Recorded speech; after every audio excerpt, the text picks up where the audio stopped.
Hello everybody, welcome back. Today as well we have got you another video. In this video I'll show you how you can simply go ahead and unpin chats in WhatsApp. But before that, please do make sure to like our video, subscribe our channel, and yes, without any further delay, let's get into it. So for that, all you have to do is simply access your WhatsApp app on your mobile phone. Make sure you're logged in with the correct account where you would like to unpin some chats. We do not have yet any pinned chats. For that, we're simply gonna go ahead pin a chat. So let's say we do this. We swipe to our right side, tap on pin, and now we can see that particular chat is pinned on top.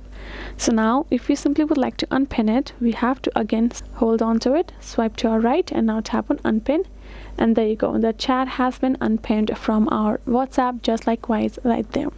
You can do that particular steps to as many accounts as you would like.